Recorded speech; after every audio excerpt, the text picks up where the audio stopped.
Olá, malta. Bom dia, boa tarde, boa noite. O vídeo de hoje é um vídeo que eu jamais gostaria de fazer para vocês, mas, apresentadas as circunstâncias, é o que é. Meu nome é Flávio Ernesto, eu comecei a andar de moto com 62 anos de idade. Então cola comigo e vamos nessa.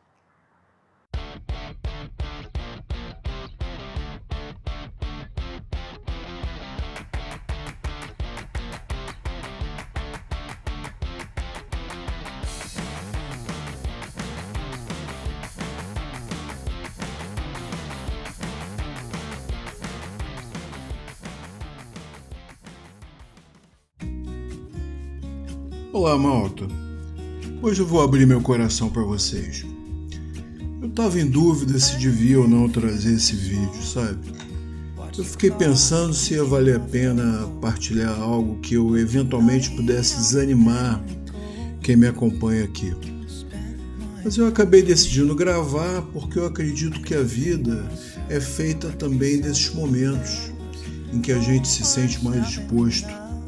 E porque a sinceridade e a honestidade que eu passo para vocês é o que mantém essa ligação que a gente tem aqui um com o outro.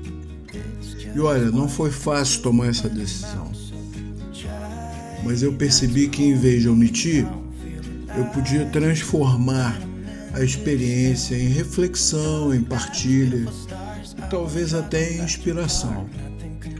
Bom, hoje eu conto uma história que tem drama, tem humor, tem reflexão e no fim eu espero que fique algo bom e some no coração de cada um de vocês. Eu confesso, mudou a minha forma de ver a vida, mas principalmente mudou a forma de ver o motociclismo nessa fase sênior, digamos assim, da minha jornada de vida. Se você gosta desse tipo de papo reto, deixa aí o seu like, comenta onde você está vendo esse vídeo e, claro, subscreve o canal. Isso ajuda demais a manter essa comunidade viva, tá? E se não quiser escrever nada, já sabe, deixa um emoji. Um foguetinho, um coração ou um cocôzinho com olhos. Só para eu saber que você está comigo, tá? Bom, imaginem a cena. Eu e a senhora cheguei tarde, rodando pela belíssima Serra da Estrela, perto de Manteigas. Céu limpo, cheiro de pinheiro no ar, aquela sensação de que tudo está no lugar certo e você está naquele modo a vida é bela, só curtindo o simples prazer do fato de estar vivo. Só que, meus amigos, numa estradinha estreita, numa curvinha apertada, surge um carro ocupando praticamente toda a pista. Eu ainda cheguei para o canto, mas não teve jeito, tive que frear. A moto parou, mas tombou para a direita. E na direita não tinha onde apoiar o pé. Tinha um pequeno precipício e eu caí nele, uns 3 metros. E por sorte eu fiquei preso na vegetação. A senhora cheguei tarde, caiu também, mas bateu numa árvore. Não desceu tanto e saiu praticamente ilesa. Depois da malta da ambulância examiná-la, ela já foi liberada. Isso eu soube depois, porque eu me ferrei. Tive escoriações no braço direito, no tornozelo, uma boa pancada nos tendões do ombro direito e um trauma na parte interna do joelho direito.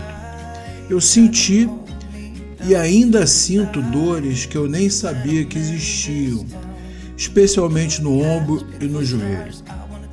Eu vou passar no vídeo aí para vocês umas fotos que ela bateu escondida, pois eles não deixam nem fotografar nem filmar. Como eu disse, eu só soube disso tudo depois, porque eu não conseguia vê-la. Bom, fui removido para o Hospital da Guarda. E meus amigos, tirando o orgulho, não tinha nada quebrado, por muita sorte. E acho que trabalho intenso também do meu anjo da guarda. Mas tem algo muito importante que eu não posso deixar de mencionar. Ainda bem que o motorista do carro parou imediatamente e acionou o 112. Se ele não tivesse parado, eu não sei o que seria de nós, pois eu estava mais abaixo de onde eu estava. Não podia me mover e nem sequer ver a senhora Cheguei Tarde. E ela ficou presa na árvore, escorando a moto com os pés. Se você já passou por algo assim, sabe que o corpo bate, dói, mas depois, se você der sorte, você se cura. Mas tem outra parte que precisa de cura, que é a cabeça. A curva que te derruba fica ali morando na cabeça e o filminho do acidente fica se repetindo em looping por algum tempo. E aos 64 anos eu já aprendi que as feridas existenciais se curam com paciência, com humor e com bons amigos. Nesse caso também, com uma equipe que eu preciso agradecer publicamente. Os bombeiros e a GNR de Manteigas. O que aqueles homens e mulheres fizeram por nós foi muito além do dever, muito além. Com rapidez, eficiência, empatia, senso de humor, carinho. Eles transformaram uma experiência dificílima para nós numa coisa que eu diria mais humana, mais suportável. A vocês, o meu muito obrigado. Vocês foram gigantes. Espero que algum de vocês veja esse vídeo ou alguém de Manteigas que possa transmitir-lhes mais uma vez o que eu já fiz pessoalmente. A imensa gratidão de me sentir salvo por seres humanos iluminados da melhor qualidade e profissionalismo. Aliás, deixa eu perguntar, quem aí já passou por uma situação em que a solidariedade de estranhos fez toda a diferença? Compartilhe aqui nos comentários. Quero saber se sou só eu que coleciono essas histórias ou se vocês também já tiveram encontros inesperados que mudaram tudo numa hora complicada. Mas voltando, olha que curioso. O casal do carro que vinha em nossa direção e que chamou o socorro acabou ficando hospedado no mesmo hotel em que nós ficamos, antes de voltarmos para casa. Aliás, voltamos de carro resgatados pela minha filha, já que eu estava completamente imobilizado, com zero condição de levar a moto. A moto, tadinha, sofreu arranhões, entorces na proteção das carenagens, mas pouco mais que isso. Voltou transportada pela seguradora. Já vão quase 12 mil quilômetros nela, que já conta com essas marcas de guerra, de parcerias comigo. Aos pouquinhos a gente vai escrevendo a nossa história juntos. Bem, já se vão 2 meses desde o acidente e eu sigo me recuperando aos poucos. Dói? Dói. Às vezes parece que eu precisava de um guindaste para me colocar e tirar da moto. E olha, se alguém inventar isso para BMW 1300 GS, eu compro. Mas estou voltando aos poucos e acima de tudo, malta, eu não pretendo parar. Porque como diz aquela música que vocês conhecem, o que me mata também me faz sentir vivo. A primeira volta, eu confesso, foi curta, meio tensa. Aquele cuidado exagerado, olho em cada sombra do asfalto, ouvido para cada som do motor, com dor e avaliando também algum dano na moto que pudesse dar alguma pane. Mas a segunda já foi melhor, a terceira melhor ainda. E aqui eu chego à grande lição que esse tombo me deixou e que eu quero partilhar com vocês, especialmente com a turma que, como eu, já passou dos 60. Aos 64 anos, aposentado, filhos criados, vida encaminhada, eu poderia simplesmente aceitar o convite do sofá e da televisão, me acomodar no conforto de quem já fez tudo o que precisava fazer e apenas ficar maratonando filmes e séries na Netflix, tomando uma cervejinha gelada. Poderia, mas não quero, porque viver não é só respirar. É ter objetivos, é sentir o vento, é se desafiar, é se colocar no caminho, mesmo sabendo que ele pode ser perigoso muitas das vezes. Então, é aquele velho clichê. Na minha idade, eu não preciso provar nada mais para ninguém. Não preciso fazer curvas no limite, não preciso andar com uma garotada de 30 e 40 anos, porque o meu corpo não é mais como o deles, né? Pelo simples fato de que o tempo é um professor exigente. Além de não ser fácil ensinar novos truques a um cão velho, a recuperação é mais lenta, a flexibilidade é pouca, o joelho reclama com mais eloquência. Mas está tudo bem. A maior liberdade que eu ganhei com a idade foi essa: poder escolher o meu objetivo compatível com a minha condição e dizer, é por aqui que eu vou. Eu não busco velocidade nem adrenalina pura. Meu objetivo é ver lugares bonitos, sentir o cheiro da natureza, ouvir o silêncio das montanhas, ouvir a água correndo nos rios, e chegar ao fim do dia com a alma lavada. E aproveitar a jornada sem estresse, sem aquela necessidade de estar 100% focado na estrada, a ponto de esquecer do que está em volta, ou mesmo do meu propósito. Cada quilômetro rodado para mim é um privilégio. Pilotar uma Big Trail pelas estradas da Europa aos 64 anos é algo extraordinário para mim, na minha ótica, que nunca imaginei sequer aprender a andar de moto depois de velho. E olha que eu já vi e vivi muita coisa nessa vida, mas é um presente pelo qual eu sou grato todos os dias.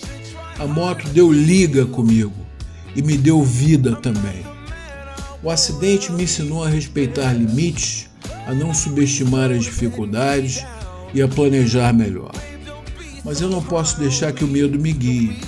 O que deve guiar é o desejo de viver intensamente, mas dentro do possível, dentro do razoável, mas nunca, de jeito nenhum, dentro da acomodação. E é isso que eu quero passar para vocês, especialmente para quem está aí na casa dos 50, 60, 70 anos.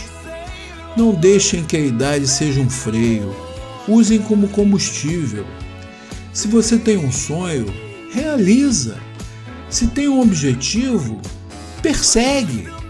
Não precisa ser radical, não precisa correr riscos desnecessários, mas precisa manter viva a vontade de aprender, de experimentar, de se surpreender. Sobretudo, a necessidade de ter um norte, um objetivo na vida, que não seja apenas esperar a morte em frente da TV. E me contem, qual aventura ainda está na sua lista de desejos? Partilhe aqui nos comentários. Sua história pode me inspirar a fazer alguma coisa e outros também nesse canal. Se eu pudesse dar um conselho para quem me acompanha aqui, seria esse: façam do limão uma limonada. Transformem cada tropeço numa nova história, cada cicatriz num motivo de orgulho.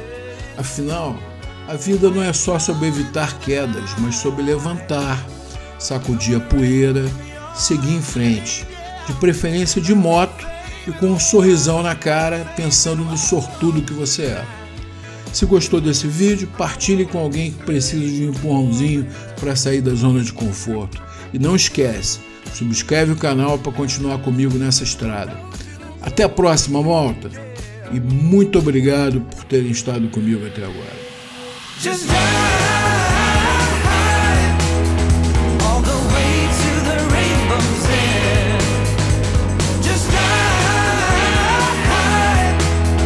and we'll never turn our backs again.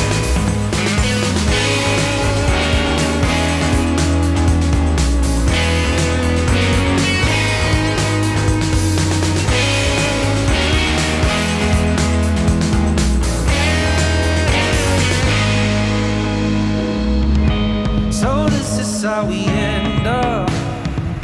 The game is set to play. Every day remains the same now. One decision we obey. I just wanna climb on top of a hill and throw it all away, away. Take me far away before my mind spins off and I am